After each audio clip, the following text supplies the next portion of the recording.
atolotro anao tirako ity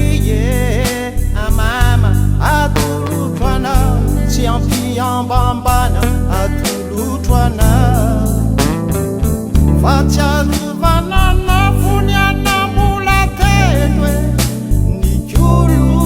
sy ny taiza mandra-pialana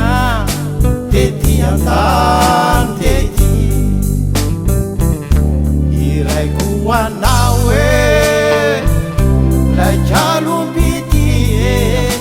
amama fitiavako anao tsy misy tomika iraiko anao fonizambola kely tantanana fone natitra be famany ankehitriny ifonako amina etsaroko fone ny daty nandazanao ay etsaroko fone ny andro nandehanana tsy maty ato ampo ny mombanao neny fa voatahiry mandrakizay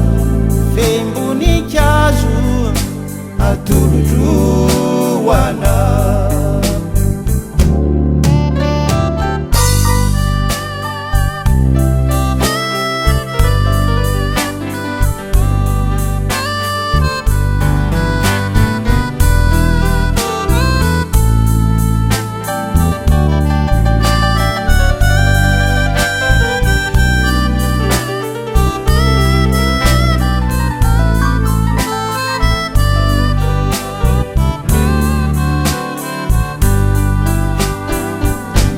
etsaroko fone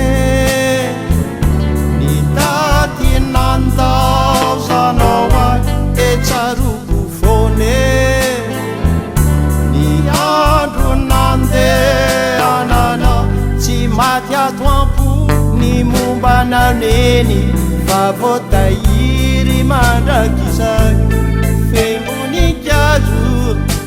atolotro anao femboninkazo ombeko fonana femboninkazo atolotro anao femboninkazo ombeko fonana femboninkazo atolotro anao femboninkazo ombeko fonana femboninkazo atolotro anao femboninkazo ombeko fonana femboninkazo atolotro anao femboninkazo ombeko fonana femboninkazo atolotro